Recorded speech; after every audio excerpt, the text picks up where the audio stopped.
Imana yacu ishimwe kubw'amahirwe yo kuboneka imbere yayo. Izina ry'Imana yacu rihimbazwe.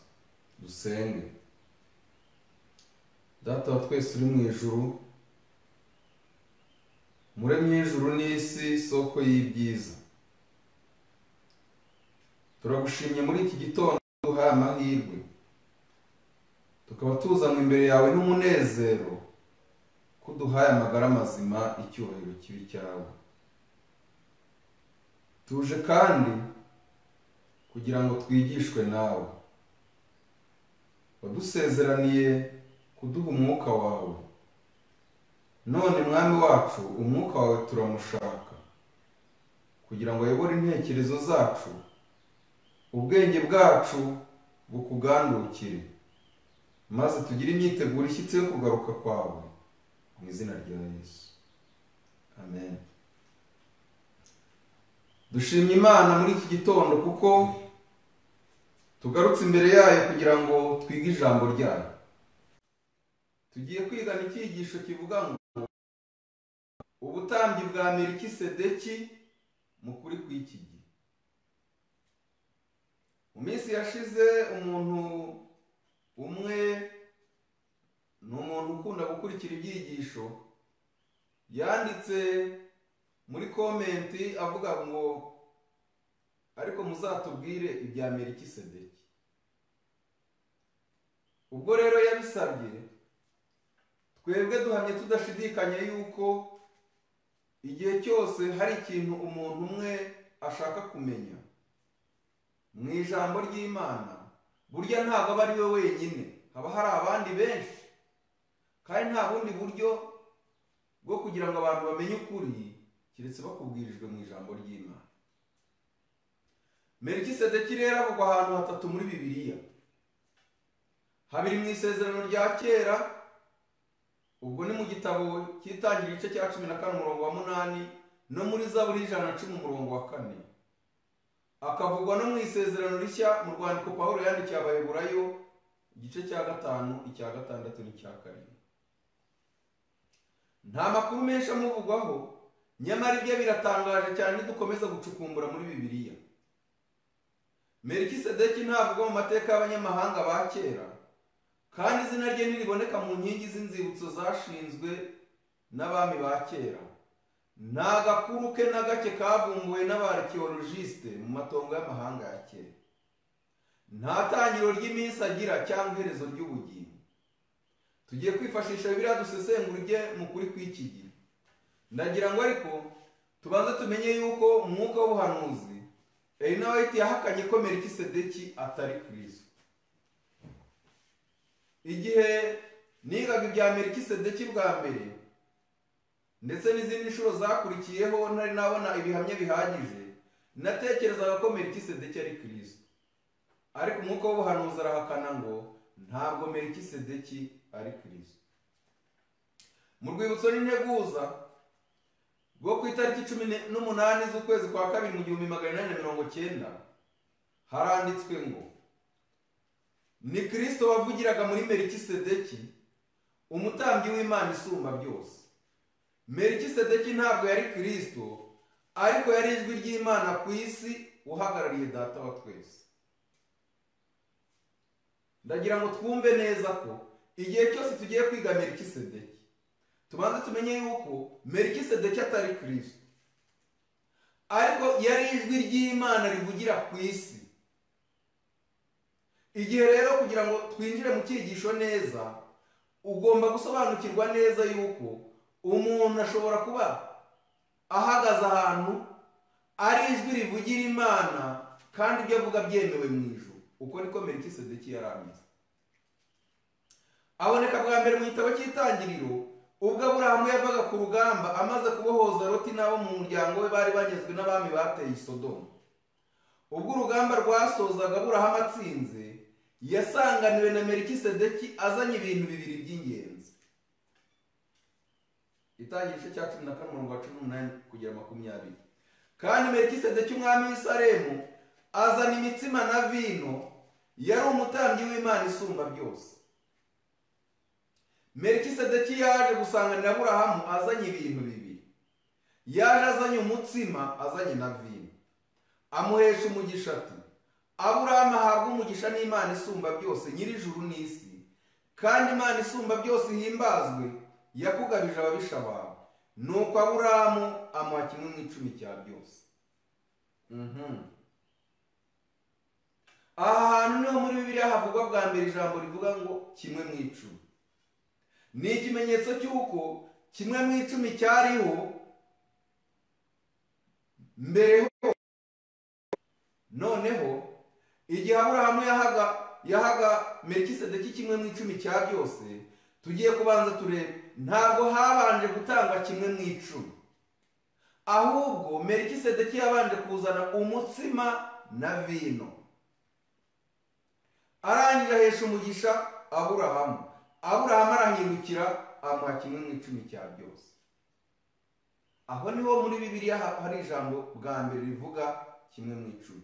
Niyo mpamvu igihe turi kwiga ubutambyi bwa Melikisedeki, ndagira ngo umuntu wese atega amatwi kandi asengera mu mutima, kuko hari ikintu gikomeye Imana ishaka kutwigisha muri iki gitondo. Uyu Melikisedeki rero, nyuma ya Aburahamu, nta makuru yandi akomeza avugwa ngo yavuye ahangaha yerekeza oya.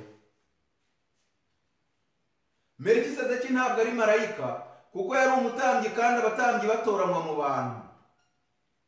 Icyo nacyo ni ikintu cy'ingenzi kugira ngo dusobanukirwe Melikisedeki.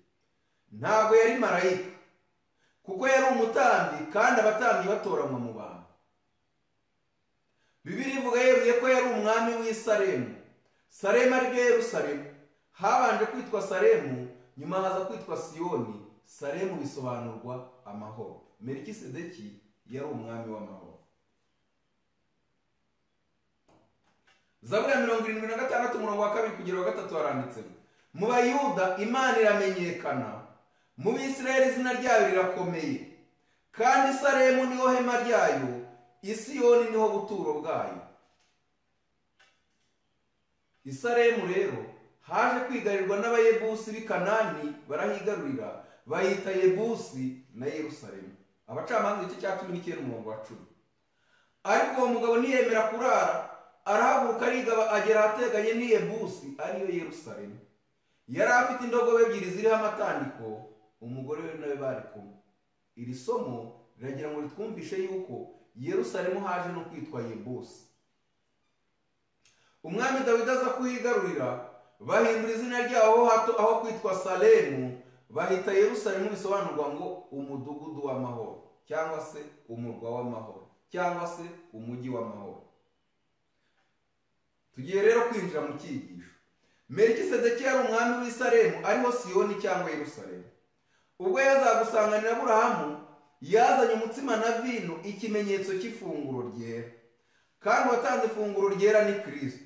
Rero Melikisedeki yarutaga Aburahamu, kuko yahawe kimwe mu icumi cya byose.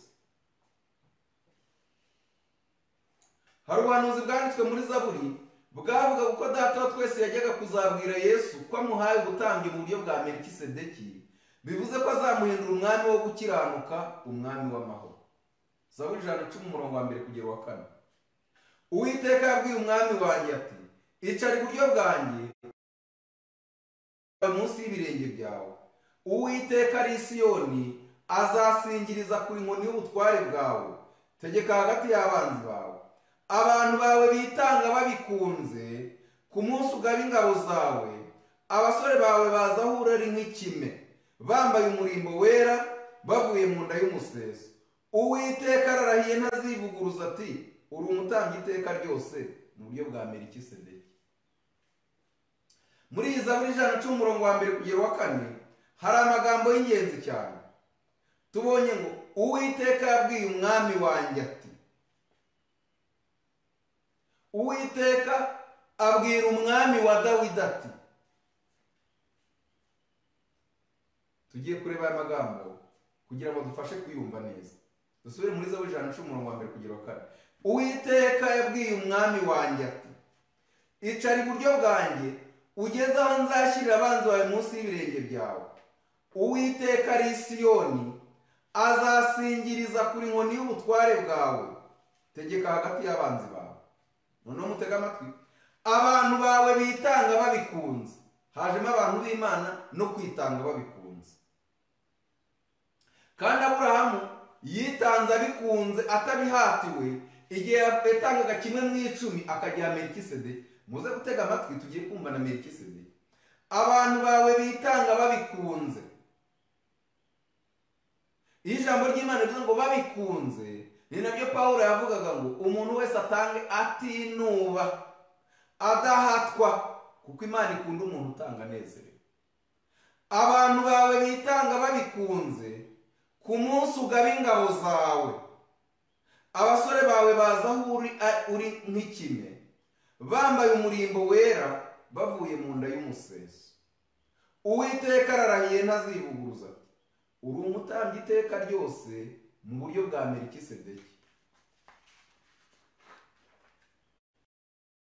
Aho tubonye hejuru rero, tugiye kuri sesengura. Muri somo tubonye hejuru mu Giheburayo, Uwiteka banditse Yehova. Yabwiye umwami wanyu, umwami bandika Adonai. Kugira ngo rero iri somo tubyumve neza, Zaburi 110, ni nk'uko twasoma ngo Yehova yabwiye Adonai ati, Yehova ari data twese, Adonai ari we Kristo. Zekariya 6:12-13. Igihe twiga Melikisedeki, aya masomo yose dusesengura, dukwiye kumva Kristo mu buryo bukomeye.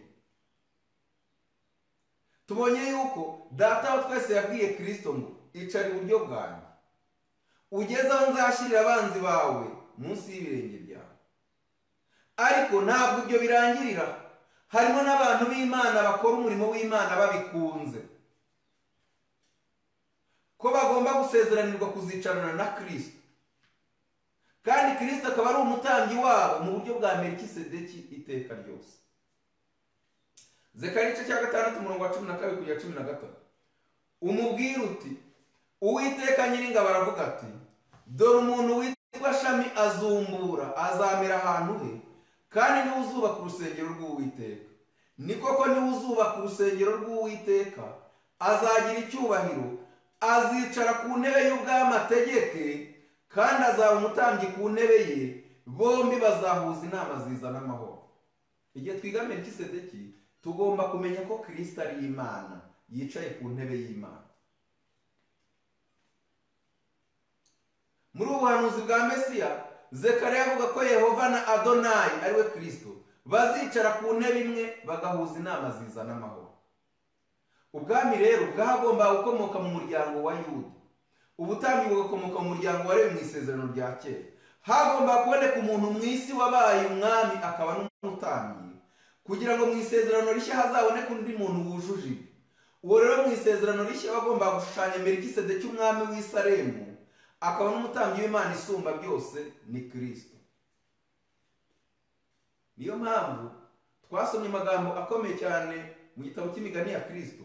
Umuntu ufata isezerano rishya gusa kumva ko atazareba mu isezerano rya kera, uwo muntu ngo ameze nk'umuntu ufite ikintu gikonjonjoye kidafite ishusho. Ntabwo ushobora kumva neza umugambi w'Imana igihe wirengagiza ibyanditswe na Mose, ibyanditswe muri Zaburi, ibyanditswe mu bahanuzi. Mubonye yuko kuva twatangira twabonye amagambo mu itangiriro, tureba amagambo muri Zaburi, tureba amagambo mu gitabo cy'umuhanuzi Zakariya, kugira ngo ibyo bintu bitatu nitumara kubihuza twumve neza igitekerezo. Niyo mpamvu Yesu yunguye abigishwa be igihe yababwiraga ibyanditswe kuri Mose, muri Zaburi no mu bahanuzi. Ntabwo ushobora kumva Melikisedeki utize ibyo bintu bitatu. Niyo mpamvu ubwami bwagomba gukomoka mu muryango wa Yuda, ubutambyi bugakomoka mu muryango warewe mu isezerano rya kera. Hagombaga rero mu isezerano rishya kuboneka umuntu mu isi wabaye umutambyi akaba n'umwami, kugira ngo muri iri sezerano rishya hazaboneke undi muntu wujuje ibyo. Uwo rero mu isezerano rishya agomba gushushanya Melikisedeki umwami w'i Salemu, akaba n'umutambyi w'Imana isumba byose, ni Kristo. Ubwo Petero yabwirizaga ku munsi wa Pentekote yabikomojeho, avuga ubwami bwa Kristo ati ibyakozwe n'igice cya 2:33-36 kuko atari Dawidi wazamutse mu ijuru, ahubwo ubwo yaravuze ati Uwiteka yabwiye umwami wanjye ati icara iburyo bwanjye ugeze aho nzashyira abanzi bawe munsi y'ibirenge byawe. Nuko bo mu muryango wa Isirayeli bose nibamenye badashidikanya yuko Yesu wo mwabambye Imana yamugize umwami na Kristo. Petero nawe ku munsi wa Pantekote bamaze gusukirwa umwuka wera yigisha ibya Kristo mu buryo bwa Melikisedeki nk'uko turi kwiga none. Pawulo nawe ubwo yandikiraga Abaheburayo bamenyesha Kristo umwami w'amahoro yifashishije ubutambyi bwa Melikisedeki mu Itangiriro igice cya 14. Mutega amatwi tugiye gusoma amagambo maremare cyane tudasimbutse ijambo na rimwe kugira ngo amagambo tuyumve. Abaheburayo igice cya 7 uhereye ku murongo wa mbere kugera umurongo wa 28. Melikisedeki wari umwami w'i Salemu n'umutambyi w'Imana isumba byose, wa wundi wasanganiye Aburahamu ubwo yatagarukaga avuye gutsinda abami, amuha umugisha, ni nawe Aburahamu yahawe kimwe mu 10 cya byose. Ndagira ngo mbanze mbabwire yuko ibyo bintu bibi uko bisomwe twabibonye mu Itangiriro, ni nako Pawulo abyandikiye Abaheburayo. Ntabwo abwiye Abaheburayo yuko Aburahamu yabonye Melikisedeki agahita amuha kimwe mu 10 cya byose, oya, ahubwo Melikisedeki yarabanje asanganira Aburahamu, amaze kumusanganira amuzanira umutsima na vino, arangije amusabira umugisha. Amaze kumusabira umugisha, Aburahamu amuha kimwe mu 10 cya byose. Umurongo w'Imana umeze nk'uwatakaye muri iki gihe, aho abantu aho kugira ngo babanze batekereze uwo murongo Imana ikoreramo, usanga ahubwo abantu batekereza uburyo umuntu akubwira ngo zana kimwe mu 10 igihe cyose atanabwiye. Nta murimo w'Imana yakoze, ntiyazanye umutsima, ntiyazanye na vino. Ndagira ngo icyo kintu tukitondere igihe twiga Melikisedeki. Kubera ko abantu benshi bazakora imirimo bisoze banarimbutse, kandi barahawe umwanya wo gusobanukirwa ijambo ry'Imana kugira ngo basobanukirwe n'uburyo Mwuka Wera avugana n'imitima y'abantu. Melikisedeki wari umwami w'i Salemu n'umutambyi w'Imana isumba byose, wa wundi wasanganiye Aburahamu ubwo yatabarukaga avuye gutsinda abami, amuha umugisha, ni nawe Aburahamu yahawe kimwe mu 10 cya byose. Ubwa mbere izina rye risobanurwa ngo umwami wo gukiranuka, kandi irya kabiri yitwa umwami w'i Salemu, risobanurwa ngo umwami w'amahoro.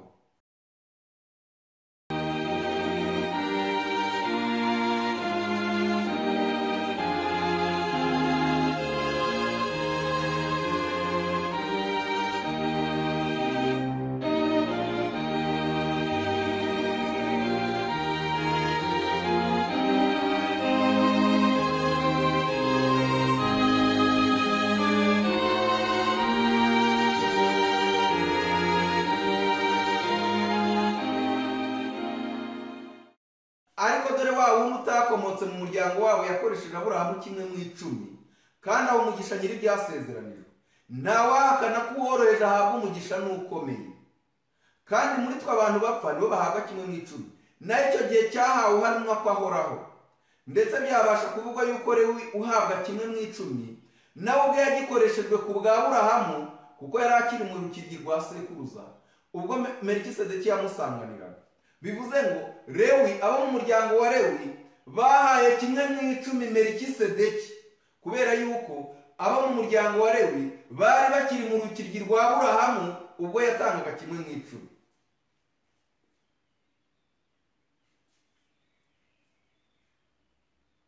Ndagira ngo dutege amatwi aya magambo. Nuko niba gutunganywa rwose kuba kwarazanywe n'ubutambyi bw'Abalewi, kuko mu gihe cyabo ariho abantu baherewe amategeko, ni iki cyatumye bigikwiriye ko undi mutambyi abonekaho mu buryo bwa Melikisedeki, utavuga ko ari uwo mu buryo bwa Aroni? Nuko rero ubutambyi bwahindutse, nicyo gituma n'amategeko nayo akwiriye guhinduka, kuko uwavuzweho ibyo ari uwo mu wundi muryango utigeze gukomokaho n'uwakoze umurimo wo ku gicaniro. Kandi biragaragara rwose yuko umwami wacu yakomotse kuri Yuda, ari ntacyo Mose yavuze kuri uwo muryango cyerekeye ubutambyi. Ndetse birushaho kugaragara ubwo habanye na Melikisedeki utatoranirijwe ubutambyi nk'uko byategetswe n'amategeko yo mu buryo bw'abantu, ahubwo wabuheshejwe n'uko afite imbaraga z'ubugingo butagira iherezo, kuko ahamywa ngo ryose mu buryo bwa Melikisedeki. Nuko rero itegeko rya mbere ryakuweho kubw'intege nke zaryo n'umumaro muke. Iri tegeko ryakuweho ni itegeko ry'ubutambyi bw'Abalewi, ntabwo ari amategeko 10, kuko amategeko atagize icyo yatunganije rwose, ahubwo yari ibanze ry'ibyiringiro biyaruta biduhesha kwegera Imana.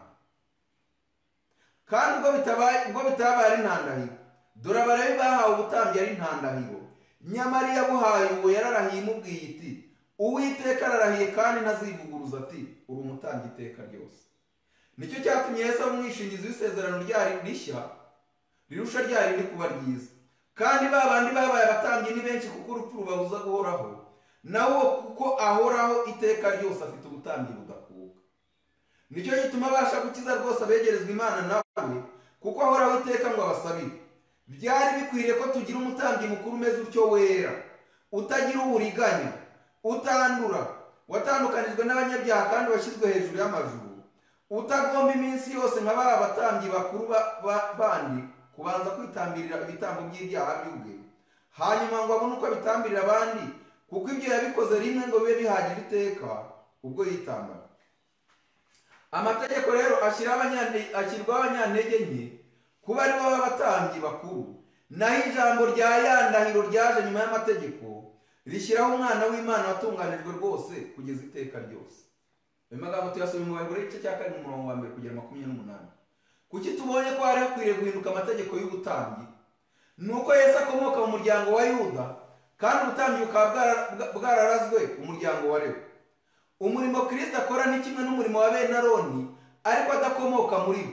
Kandi abatambyi bo mu Balewi bamara igihe gito bagapfa, naho Kristo ahoraho iteka ryose, ntagira itangiriro n'iherezo. Tugiye kureba rero ubutambyi bwa Melikisedeki mu gihe cya Mose mu ishusho ya Yetiro. Kuko ntabwo ibya Melikisedeki byanditswe gutyo gusa, ahubwo uko ibihe byagiye bisimburana, hari abantu bagiye bakora umurimo mu buryo bwa Melikisedeki. Ubutambyi bwa Melikisedeki mu gihe cya Mose mu ishusho ya Yetiro. Ubwo Mose yavaga mu gihugu cya Egiputa, mbere y'uko Uwiteka akura ubwoko bwe muri icyo gihugu, yabanje kuba umugaragu ndetse n'umukwe w'umutambyi w'Imana Midiyani Yetiro.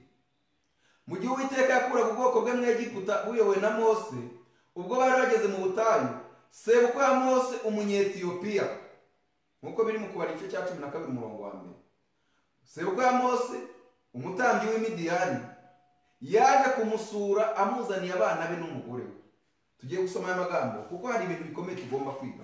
Ku gice cya 18 umurongo wa 1 kugera 12 haranditse, Yetiro umutambyi w'Imidiyani sebukwe wa Mose yumva iby'Imana yagiriye Mose n'Abisirayeli ubwoko bwayo, kandi uko Uwiteka yakuye Abisirayeli mu Egiputa. Yetiro sebukwe wa Mose ajyana Zipora muka Mose. Mose amaze kumusezerana n'abahungu be bombi, umwe yitwa Gerishomu, kuko se yavuze ati, nari umusuke mu gihugu kitari icyacu. Undi yitwa Eliyezeri, kuko se yavuze ati, Imana ya data yambereye umutabazi, inkiza inkota ya Farawo. Yetiro sebukwe wa Mose azanira Mose abahungu be n'umugore we, amusanga muri bwa butayu aho yari abambye amahema ku musozi w'Imana. Tubonye ko Yetiro yasanze Mose mu butayu nk'uko Melikisedeki yasanze Aburahamu amusanganira. Abwira Mose ati, amusanga muri bwa butayu aho yabambye amahema ku musozi w'Imana. Abwira Mose ati, jyewe sobukwe Yetiro nkuzaniye umugore wawe n'abahungu be bombi nabo. Mose arasohoka ajya gusanganira sebukwe, amwikubita imbere aramusoma, barasuhuzanya binjira mu ihema. Mose abonye Yetiro amwikubita imbere, bivuze ngo Mose yubahaga Yetiro cyane, kuko Yetiro yari umutambyi w'Imana isumba byose Imidiyani. Mose atekereza sebukwe ibyo Uwiteka yagiriye Farawo n'Abanyegiputa byose, abahora Abisirayeli, n'ibyabaruhirije mu nzira byose, kandi uko Uwiteka yabakijije. Yetiro ashimishwa n'ibyiza Uwiteka yagiriye Abisirayeli byose, kuko yabakijije Abanyegiputa. Yetiro aravuga ati, Uwiteka ahimbarizwa yuko yabakijije Abanyegiputa na Farawo, agakura ubwo bwoko mu butware bw'Abanyegiputa.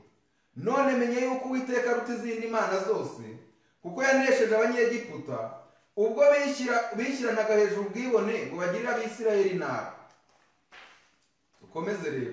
Yetiro sebukwe ya Mose ajyana igitambo cyoswa n'ibindi bitambo ngo abitambire Imana.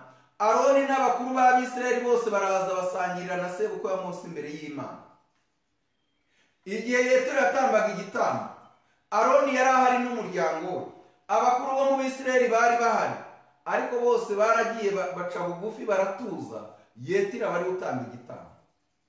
Kandi Yetiro ntabwo yari uwo mu bwoko bwatoranijwe, ntabwo yari uwo mu muryango ukomoka mu bana ba Yakobo, ahubwo Yetiro yari umutambyi w'Imana uvuye i Midiyani, kandi byanditswe bivuga yuko Yetiro yari umunyetiyopiya. Ubwo Yetiro yatambaga igitambo, Mose, Aroni n'abakuru b'Abisirayeli bari bahari bayobowe na Yetiro.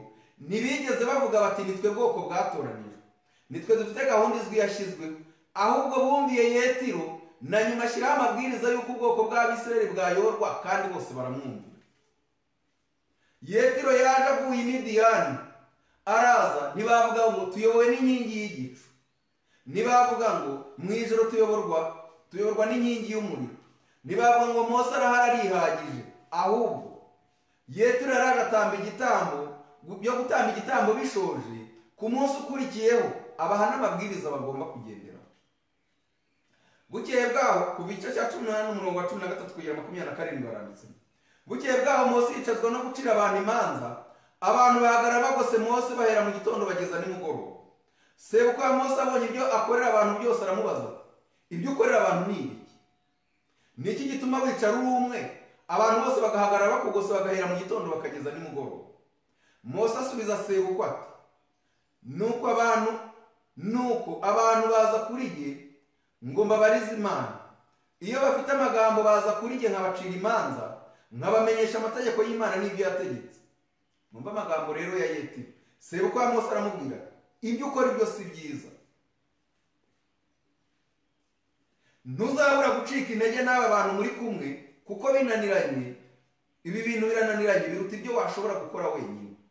None umvira ibyo mubwira, ndakugira inama, Imana igufashe. Wakwibaza ukuntu yavuye i Midiyani akaza agatangira kumuha amabwiriza, kandi yabwiye ngo ndakugira inama, ibyo uri gukora si byiza, ndakugira inama, kandi Imana igufashe. Uba ari we mushyikirwa w'amagambo w'abantu n'Imana. Ujye ushyira Imana imanza zabo, kandi ujye ubigisha amategeko yayo n'ibyo yategetse. Ujye ubereka inzira bakwiriye gucamo n'imirimo bakwiriye gukora. Amubwira ibyo agomba gukora, amugaragarije ko hari inshingano zimureba n'ibindi agomba kureka bigakorwa n'abandi. Kandi utoranye mu bantu bose abashoboye ubucamanza, bubaha Imana n'inyangamugayo, banga impongano. Ubaho ubutware, bamwe batwara abandi 100, abandi 50, abandi 10. Bajye bacira abantu imanza ibihe byose, kandi urubanza rukomeye rwose bajye barukuzanira, ariko urubanza rworoheje aba ari bo baruca. Niba uziyorohereza umuruho, nabo bazajya bafata. Nugira utyo Imana ikabigutegeka uzabishobora, kandi ubwoko bwose buzajya ahabwa bufite amahoro. Mose yumvira sebukwe, akora ibyo yamubwiye byose. Mose atoranya mu Bisirayeli bose abashoboye ubucamanza baha gutwara abantu. Bamwe ngo batware 1000, abandi ngo batware 100, abandi ngo batware 50, abandi ngo batware 10. Bakajya bacira abantu imanza ibihe byose. Imanza zikomeye bazizaniraga Mose, ariko izoroheje zose bakazica ubwabo. Mose asezerera sebukwe, asubira mu gihugu cy'iwabo. Wakwibaza ukuntu Yetiro yaje agatanga amabwiriza mu Bisirayeli. Bari bamenyereye guhabwa amabwiriza n'Uwiteka, yarangiza amabwiriza kumvirwa na bugingo n'ubu. Nuko Yetiro yashushanyaga Melikisedeki. Ntabwo yari uwo mu butambyi bwo mu muryango wa Aroni, bo mu muryango w'Abalewi, ahubwo yari umutambyi wakoraga mu buryo bunyuranyije n'ubwabo. Nyamara kandi baba na Yetiro basengaga Imana isumba byose, Imana yaremye ijuru n'isi. tugiye kureba Samweli umutambyi w'Imana isumba byose mu ishusho ya Melikisedeki. Samweli yabyawe na Elukana umulewi wari utuye mu misozi ya Efurayimu. Igitabo cya mbere cya Samweli igice cya mbere umurongo wa mbere.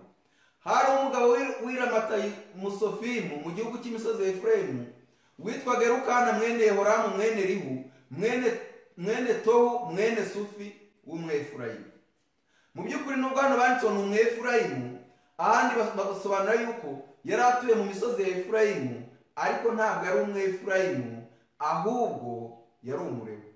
Samweli rero tugiye kureba Samweli umutambyi w'Imana isumba byose. Igitabo cya mbere cya Samweli igice cya kabiri umurongo wa 18 kugera 19 haranditse: nuko Samweli akorera Uwiteka akiri muto, yambaye efodi y'igitare, kandi nyina yajyaga amudodera agakanzu akakamushyira uko umwaka utashye, iyo yajyanaga n'umugabo we gutamba igitambo cy'umwaka. Twumve rero, Samweli umutambyi n'umucamanza niwe wimitse Sawuli kandi n'abami ba Isirayeli. Nyamara ubu Samweli yatangiye umurimo mu buryo budahuye na gahunda isanzwe y'ubutambyi, kuko yatangiye umurimo atarageza ku myaka 25 yari yarategekewe abatambyi b'Abalewi. Samweli ntabwo yakoraga nk'uko abandi batambyi b'Abalewi bakora, kuko yashyizweho mu buryo bunyuranyije n'ubwabo. Abakurambere n'abahanuzi paji 397. Ntabwo byari bisanzwe ko Abalewi bajya gukora inshingano zabo batarageza ku myaka 25 y'ubukuru, ariko Samweli we ntiyarebwe n'iri tegeko. Ndagira ngo tucyumve, Samweli we ntabwo n'amategeko y'Abalewi, ahubwo Samweli yashyizweho mu buryo bunyuranyije n'amategeko asanzwe. Samweli yari umutambyi mu buryo bwa Melikisedeki. Uko umwaka utashye yagirirwaga icyizere cyo guhabwa izindi nshingano zirutaho kuba ingenzi, kandi akiri umwana yambitswe efodi y'igitare, ibi ikimenyetso cy'uko arobanuriwe gukora mu buturo bwera. Niyo mpamvu Samweli yari umucamanza, kandi umucamanza yagereranywaga yari ameze kimwe n'umwami, akaba n'umutambyi. Samweli rero yari umutambyi w'Imana isumba byose. Uko niko Yetiro yari umutware Midiyani, akaba n'umutambyi w'Imana isumba byose. Uko niko Melikisedeki yari umwami w'i Salemu, akaba n'umutambyi w'Imana.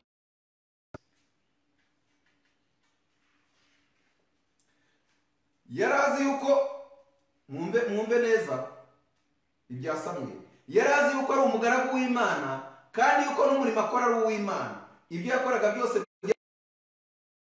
gukunda kundi Imana n'ubushake nyakuri bwo gukora igishaka. Ntabwo yakoraga ibintu ngo avuge ngo ndakora ibi ngibi niko gahunda isanzwe imeze. Oya, ahubwo we yari azi yuko ari umugaragu w'Imana, kandi yuko n'umurimo akora ari uw'Imana. Ibyo yakoraga byose byaremerwaga bitewe n'uko byaturukaga ku rukunda kundi Imana n'ubushake nyakuri bwo gukora igishaka. Uko niko Samweli yahindutse ukorana n'umwami w'ijuru n'isi. Kuko abatambyi mu gihe cya Kristo batasobanukiwe umurimo wa Mesiya nk'uko batumvaga neza ubutambyi bwa Melikisedeki, byatumye bamubaza aho akura ubutware, bifuza kumucecekesha. Mu gihe cya Kristo ntabwo abatambyi bo mu Balewi bamenye ko hari ubundi butambyi bukomeye bwo mu buryo bwa Melikisedeki. Maze igihe Kristo yakoraga umurimo we, bashaka kumucecekesha batazi neza yuko mu butambyi bwa Melikisedeki, ubutambyi bw'Abalewi bwubaha bikomeye ubutambyi bwa Melikisedeki, kuko Abalewi bakomoka kuri Aburahamu, kandi Aburahamu yarahindukiye aha kimwe mu icumi cya byose Melikisedeki. Matayo igice cya 21 umurongo wa 23 haranditse: yinjiye mu rusengero, abatambyi bakuru n'abakuru b'ubwo bwoko baza aho ari yigisha, baramubaza bati, ufite butware ki bugutera gukora ibi? Ninde wabuguhaye? Yesu ntabwo yahise abasubiza mu buryo busanzwe, ahubwo yababajije ikibazo agira ngo bamenye ko akora nk'uko Yohana Umubatiza yakoraga, ahamya ko Yohana Umubatiza yakoraga mu buryo bwa Melikisedeki. Igice cya 21 umurongo wa 23 kugera 27. Nanjye reka mbabaze ijambo rino, nimurisubiza nanjye ndababwira ubutware buntera kubikora. Kubatiza kwa Yohana kwavuye he? Ni mu ijuru cyangwa ni mu bantu? Nuko biburanya mu mitima yabo bati, nituvuga yuko kwavuye mu ijuru, aratubaza ati niki cyababujije kumwemera? Nituvuga yuko kwavuye mu bantu, dutinya ko abantu batugaya, kuko bose bemera ko Yohana ari umuhanuzi. Niko gusubiza Yesu bati, ntitubizi. Nawe arababwira, nuko rero nanjye simbabwira ubutware buntera gukora ibi. Wifuza ibihe byose paje 398 bagiye gusobanura aya magambo. Bagarutse mu rusengero aho yigishirizaga, abatambyi bakuru n'abanditsi baramubaza bati, ufite butware ki bugutera gukora ibyo? Ninde wabuguhaye? Bibwiraga ko ari bubasubize ku butware bwe abukomora. Bari bafite umugabamirize, nyamara Yesu yababajije ikibazo cyasaga n'icyerekeranye n'indi ngingo, kandi igisubizo bajya gutanga ku kibazo yari ababajije nicyo yari gushingiraho abasubiza. Yarababajije ati, kubatiza kwa Yohana kwavuye ni mu ijuru cyangwa ni mu bantu? Abatambyi babonye ko bari mu rungabangabo badashobora kwivanamo, iyo bavuga ko umubatizo wa Yohana wakomokaga mu ijuru, guhuzagurika kwabo kwari kugaragaza yuko Kristo yari kubabaza ati, none ni kuki mutamwemeye? Yohana yari yarahamije ibya Kristo agira ati, nguyu umwana w'intama w'Imana ukuraho ibyaha by'abari mu isi. Niba abatambyi barizeraga ubuhamya bwa Yohana, ni mu buhe buryo bari gushobora guhakana ko Kristo ari Mesiya? Kandi iyo baza kuvuga ko bemera rwose ko kubatiza kwa Yohana gukomoka ku bantu, bari kwikururira uburakari kubera ko abantu bemeraga ko Yohana ari umuhanuzi. Igihe abatambyi bakuru n'abanditsi bashaka gucecekesha Kristo, yashatse kongera kugira ngo abereke ko umurimo akora hari undi wawukoze, kandi Kristo ari umutambyi ukomeye mu buryo bwa Melikisedeki, kandi ko Yohana yakoze umurimo ukomeye mu buryo bwa Melikisedeki, bari bakwiye kumwumvira. Abatambyi bo muri iki gihe bagereranywa n'abapasitoro b'iki gihe, kuko nibo bahabwa kimwe mu icumi. Uwifuzwa ibihe byose paje 399. Abantu bari aho bategereje umwanzuro w'icyo kibazo bafite amatsiko menshi. Bari bazi neza ko abatambyi bari baremeye umurimo Yohana yakoraga, kandi bashaka ko abantu bamenye ko Yohana yaturutse ku Mana, nta kindi kibazo babajije. Ariko abatambyi bamaze kuvugana mu ibanga, bafashe umwanzuro wo kutagira icyo batangaza. Bigaragaje nk'aho ntacyo bazi, baravuga bati, ntitubizi.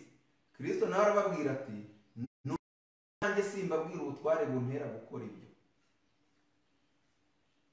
Abanditsi, abatambyi ndetse n'abakuru bose baracecetse, bose barajijwe kandi bacika intege, bahagarara bacuritse imitwe, ntibatinyuka gukomeza kugira ikibazo bongera kubaza Kristo.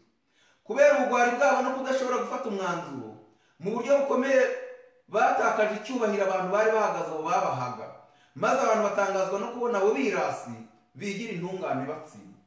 Mu murimo wa Melikisedeki, ndagira ngo mbabwire yuko Melikisedeki umurimo we utandukanye n'umurimo usanzwe abantu bamenyereye. Luka igice cya 19:39. Ubwo Yesu yinjiraga muri Yerusalemu bwa nyuma ahetswe n'icyana cy'indogobe, abafarisayo bongeye gushaka guhagarika umurimo we mu gasuzuguro kenshi bati, mwigisha cyaha abigishwa bawe. Nyamara yababwiye amagambo akomeye ku murongo wa 40. Ndababwira yuko ababahoze amabuye yaranguye. Kurangura kw'amabuye, tugiye kureba kurangura kw'amabuye n'ubutambyi bwa Melikisedeki. Matayo 28:18-20. Nuko Yesu arabegera avugana n'abigishwa be, nahawe ubutware bwose mu ijuru no mu isi. Nuko mugende muhindure abantu bo mu mahanga yose abigisha, mubabatiza mu izina rya Data wa twese n'Umwana n'Umwuka wera, mubigisha kwitondera ibyo nababwiye byose, kandi dore ndi kumwe namwe iminsi yose kugera ku mperuka y'isi. Abefeso igice cya 2:19-22. Nuko ntimukiri abashyitsi n'abasuhuke, ahubwo muri ubwoko bumwe n'abera, ndetse muraba mu nzu y'Imana, kuko mwubatswe ku rufatiro rw'intumwa n'abahanuzi. Ariko Kristo Yesu niwe buye rikomeza imfuruka.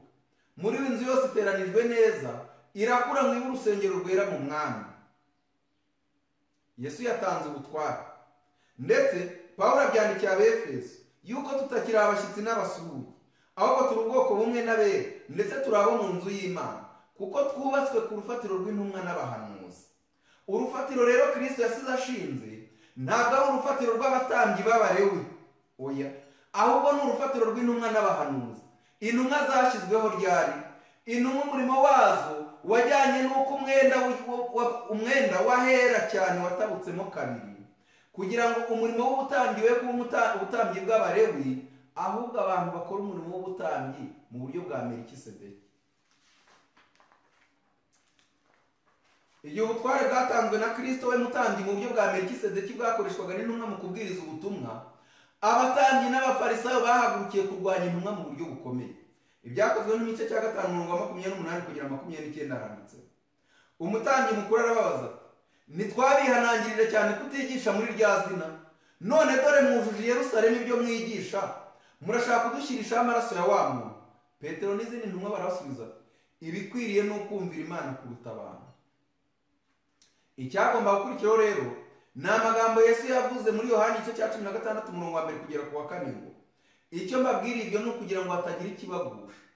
Bazabaca mu masinagogi, kandi igihe kigiye kuza uzabica wese azibwira ko akoreye Imana umurimo. Kandi ibyo bazabikora batyo kuko data nanjye ntibamenye. Uwo Kristo ni umutambyi mu buryo bwa Melikisedeki. Ntabwo abantu bazakora ibi bamumenye ngo bamenye na data wa twese, ngo bamenye n'uburyo Kristo yasize ategetse umurimo ugomba gukorwa mu buryo bwa Melikisedeki. Ariko ibyo mbibabwiriye kugira ngo igihe cyabyo nikigera, muzibuke ko ari igihe wabibabwiye umumaro umwuka wera azabagirira. Yongeye ikintu gikomeye cyane, uhereye mbere na mbere sinabibabwiye yuko nari ngiri kumwe, kuko nari ngiri kumwe nawe. Igihe mwuka wera rero yasutswe, abantu bagomba gusobanukirwa neza n'umurimo w'umutambyi Melikisedeki. Tugomba kumenya ko twahawe ubutambyi mu buryo bwa Melikisedeki nk'uko Petero yabyanditse mu rwandiko rwa mbere yanditse igice cya 2:9 haranditse, ariko mwebwe mu bwoko bwatoranijwe, abatambyi b'ubwami, ishyanga Imana yaronse, kugira ngo amazi ishimwe ry'abahamagaye ikabakura mu mwijima ikabageza mu mucyo wayo w'itangaza. Wakwibaza ubutambyi bwa Melikisedeki bwari bumeze gute? Mbese igihe Melikisedeki yazaga aje gusanganira Aburahamu, yaje yambaye efodi y'igitare? Mbese igihe Yetiro yakoraga umurimo, yaje yambaye efodi y'igitare? Mbese Yohana Umubatiza igihe yakoraga umurimo yawukoze yambaye efodi? Mbese Yesu yabwirizaga ubutumwa yambaye efodi? Niyo mpamvu mu rwandiko rwa mbere rwa Petero igice cya 2:9 yavuze ngo, ariko mwebwe mu bwoko bwatoranijwe, abatambyi b'ubwami, ishyanga ryera n'abantu Imana yaronse, kugira ngo mwamamaze ishimwe ry'abahamagaye ikabakura mu mwijima ikabageza mu mucyo wayo w'itangaza. Mu ncamake rero, Yesu asangiye ubwami twese nk'uko biri muri Zekariya igice cya 6 umurongo wa 12 kugera 13. Ni umwami n'umutambyi iteka ryose mu buryo bwa Melikisedeki, kuko afite ubutambyi bukomoka ku ndahiro yagiranye na data wa twese, nk'uko twabibonye muri Zaburi 110. Ariko ubutambyi bwahereye kera kose ngo umuntu nakora icyaha Kristo abe igitambo n'umutambyi. Igitambo cya Kristo gikuraho ibyaha iteka ryose, kandi Kristo umutambyi akwiye 1/10 nk'uko cyahawe Melikisedeki. Niyo mpamvu umurimo yakoraga ari mu isi wafashwaga n'amaturo y'ubwitange akomotse ku bushake bw'abamukurikiye. Luka igice cya 8 umurongo wa 1 kugera wa 3 haranditse, hanyuma ajya mu midugudu n'ibirorero yigisha, uwo ni Kristo, avuga ubutumwa bwiza bw'ubwami bw'Imana ari kumwe n'abigishwa be 12 n'abagore bamwe bakijijwe abadayimoni n'indwara, barimo Mariya witwaga Magadalena wirukanywemo abadayimoni 7, na Yohana Mukaskuza igisonga cya Herode, na Suzana n'abandi bagore benshi babafashishaga ibyabo. Uko niko Pawulo nawe yabwiye Abakorinto ko umurimo akora ukwiye ibihembo bigenewe ababwirizabutumwa, kuko nubwo atari umutambyi mu buryo bwa Aroni, ubutambyi bwakorwaga n'Abalewi, ariko yari umutambyi mu buryo bwa Melikisedeki. Urwandiko rwa mbere Pawulo yandikiye Abakorinto igice cya 9 umurongo wa 11 yaranditse, mbese ubwo twababibye mu iby'umwuka, ntibikwiriye ko tubasaruriramo ibyo gutunga umubiri. Ubwo twababibye mu iby'umwuka, yaberetse yuko icya mbere ari ukubiba iby'umwuka hagakurikiraho gusarura. Ubutambyi bwa Melikisedeki ni ubutambyi bwatangiye mbere y'Abalewi, ni ubutambyi kandi bwabayeho Abalewi bariho. Urugero, abahanuzi bakoraga umurimo ugereranywa n'ubutambyi bwa Melikisedeki, kuko batatoranywaga mu buryo bumenyerewe na gahunda isanzwe nk'umurimo wa Eliya cyangwa Yohana Umubatiza, kandi bakoraga umurimo wabo, Abalewi nabo bagakomeza gukora. Uyu murimo wa Melikisedeki ni nawe uzasoza umurimo uheruka, kuko ugomba kuba ufite ikimenyetso cy'umutsima na vino, ari byo bishushanya ijambo ry'Imana rizima rihoraho no kwishingikiriza ku gitambo cya Kristo byonyine. Aya magambo nsomye ndagira ngo tuyitondere cyane, kuko aya magambo aradufasha aya magambo ni ubwanjye wayanditse. Ndagira ngo tubanze tuyumve kugira ngo dukore senteze y'ibyo twasomye hejuru. Ubutambyi bwa Melikisedeki ni ubutambyi bwatangiye mbere y'Abalewi. Ni ubutambyi kandi bwabayeho Abalewi bariho. Abahanuzi bakoraga umurimo ugereranywa n'ubutambyi bwa Melikisedeki kuko batatoranywaga mu buryo bumenyerewe na gahunda isanzwe nk'umurimo wa Eliya cyangwa na Yohana Umubatiza. Ari Eliya ari Yohana Umubatiza ntabwo batoranijwe mu buryo busanzwe. Nyamara kandi bakoraga umurimo wabo bakawukora n'Abalewi bakora.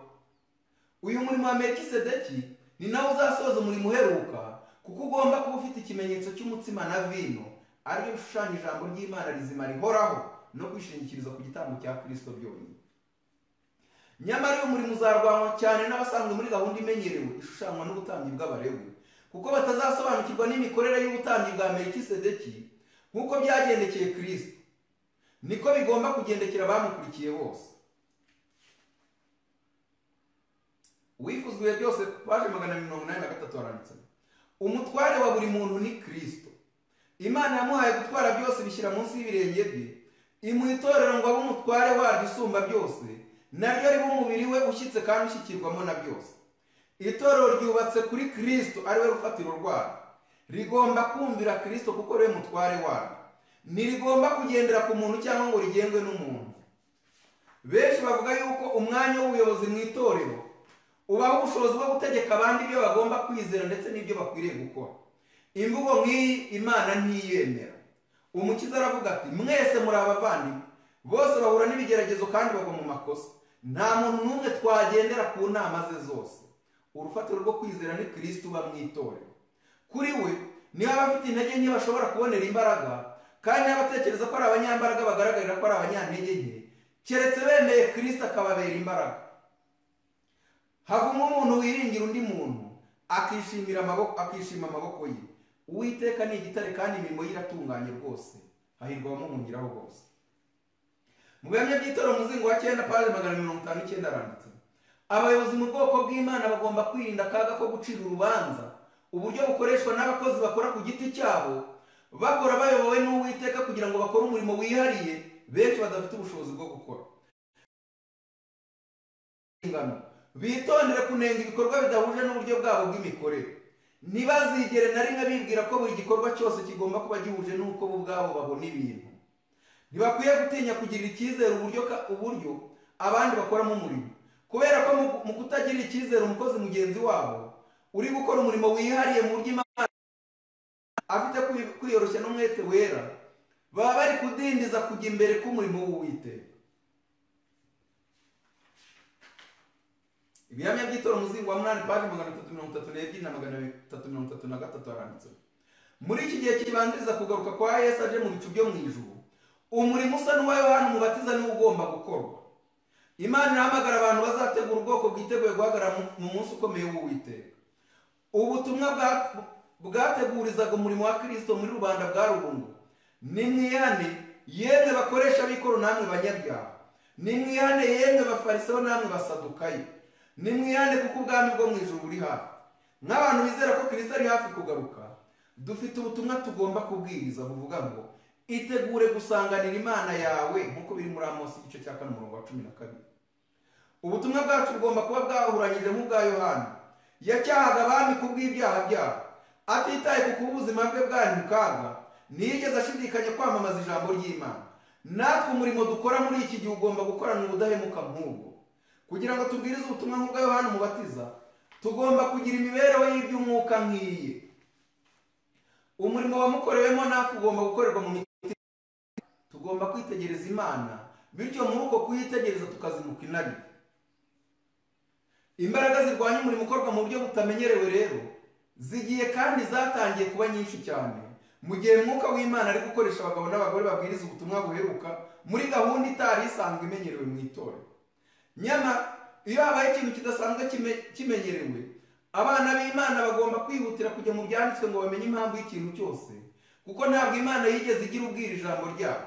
Igihe rero Imana ari abantu iri gukoresha mu buryo budasanzwe, wikwihutira kujya kubarwanya, ahubwo bajya mu byanditswe bibaze ngo mbese uyu murimo uri gukora.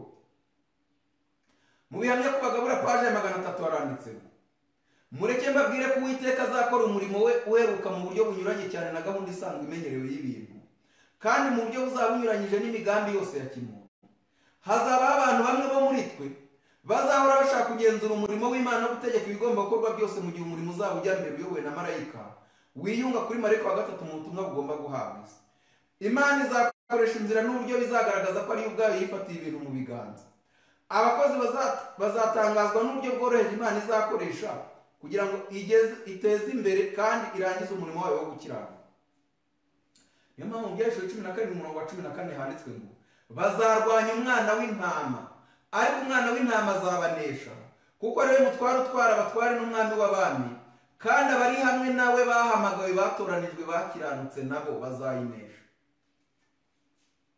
Ubutambyi bwa Melikisedeki bukwiye gusobanukira buri wese witeguye kugaruka kwa Yesu, kuko buzatuma amenya imikorere y'Imana kunyuranye n'iy'abantu. Gahunda isanzwe imenyerewe yashyizweho n'Imana, ariko Imana yisigiye ubundi buryo ishobora gukoresha umurimo mu buryo budasanzwe kandi ubwayo yihitiyemo, nibwo bugereranywa n'ubutambyi bwa Melikisedeki. Ndagira ngo bantu b'Imana muduteze amatwi, nk'uko twize ibyigisho bivuga ku Mwuka Wera, mureke he kugira umuntu ushaka gukoma mu nkokora umurimo, kuko Imana ikora ingabo zayo. Imana ifite uburyo yashyizeho igomba gukoresha umurimo uheruka. Ndagira ngo twongere twibuke amagambo maze gusoma, kandi ni amagambo akomeye cyane mu bihamya by'itorero, umuzingo wa 8 paje 332.